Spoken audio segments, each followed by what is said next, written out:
আজকের শোনার সময়ের ইতিহাস সিরিজের গল্প গেরুয়া পাগড়ি আর গোবরের প্যাঁচে কাত America.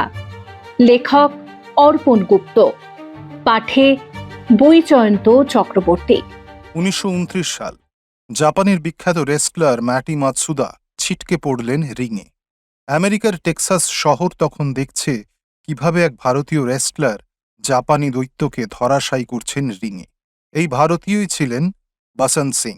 Catch as catch style, যা কিনা ব্রিটিশ কোচ জে.জি. চেম্বারের মস্তিষ্ক প্রসূত এবং আন্তর্জাতিক কুস্তির মঞ্চে প্রায় 50 বছর ধরে স্বীকৃত, সেই স্টাইলেই মাতসুদাকে ছিটকে দিলেন বসন্ত সিং। কিন্তু রিংয়ে লুটিয়ে পড়া মাতসুদা আর সুস্থ হলেন না। মিশিগানের হাসপাতালে কিছুদিন লড়াই করার পর মারা গেলেন তিনি। আত্মদংশনে শেষ হয়ে গেলেন বসন্ত সিং। কে এই বসন্ত সিং? কেনই বা আমেরিকায় তাঁর পদার্পণ? এই ইতিহাস খুলতে গেলে আমাদের ফিরে যেতে হবে গোড়ার কথায়। বিংশ শতকের দ্বিতীয় দশকে আমেরিকায় কুস্তি ছিল অন্যতম জনপ্রিয় খেলা। কুস্তিগীরদের ছবি, পোস্টকার্ডে নাম, রঙিন পোস্টার সাঁটা থাকত ঝলমলে শহরের রাস্তাঘাটে। ইউরোপ ও এশিয়ার কুস্তিগীররা অনেকেই চাইতেন মার্কিন দেশে গিয়ে খেলে সুনাম অর্জন করতে। তবে বসন্ত সিংয়ের এই উড়ানের প্রেক্ষাপটটা ছিল কিছুটা আলাদা। চিরকালের ডাকাপুকো বসন্তের জন্ম 1890 সালে অধুনা পাঞ্জাব প্রদেশে। মাত্র 20 বছর বয়সে যখন বসন্ত ঘর ছাড়লেন, তখন তার লক্ষ্য ছিল পশ্চিমে গিয়ে কিছু করে নিজে উপার্জন করা। প্রথমে কানাডায় কিছুদিন রোজগারের চেষ্টা করলেন, কিন্তু কানাডায় বসন্তের প্রথম অর্জন হল ওরিয়েন্টাল স্টাইলে কুস্তি শেখা। এশিয়ান ও দক্ষিণ এশিয়ানদের দড়ি টানাটানি খেলাতেও বেশ মুন্সিয়ানার পরিচয় দিল বসন্ত। কিন্তু কানাডায় মন টিকল না তাঁর। চলে এলেন অস্ট্রেলিয়াতে। সেখানে কাজ নিলেন কাঠের কলে। দিনরাত পরিশ্রমের পর সঙ্গী দোদন সিংয়ের সঙ্গে কুস্তি করতেন প্রকাশ্য রাস্তায়, আর তাঁদের প্যাঁচ দেখতে ভিড় জমে যেত। সেই প্রথম কুস্তি দেখিয়ে রোজগার শুরু করলেন বসন্ত। কিন্তু অস্ট্রেলিয়াতে ভারতীয়দের সংখ্যা কমতে লাগল দ্রুত। প্রথম বিশ্বযুদ্ধ আবহে দেশে ফিরতে লাগল বহু ভারতীয়। বসন্ত আর নিরাপদ বোধ করলেন না। চলে এলেন ক্যালিফোর্নিয়ায়।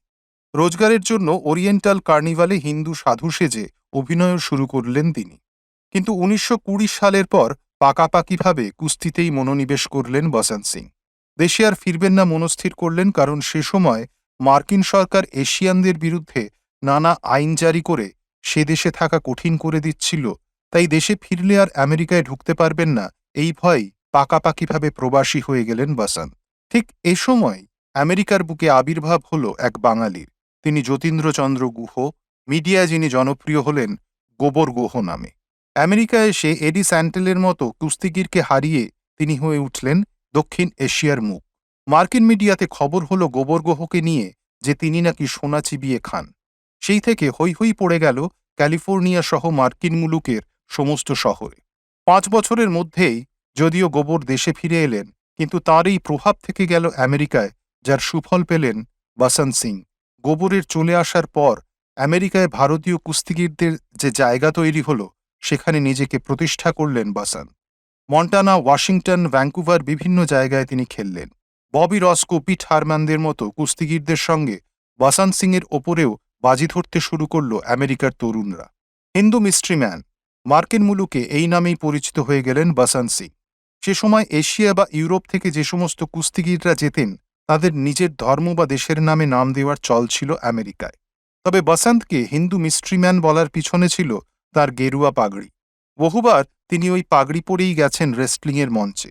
শোনা যায় বসন্ত সিংয়ের প্রতিপক্ষের প্যাঁচ থেকে বিদ্যুৎ গতিতে নিজেকে ছাড়িয়ে নেওয়ার ক্ষমতায় বিস্মিত হয়ে গিয়েছিল আমেরিকানরা।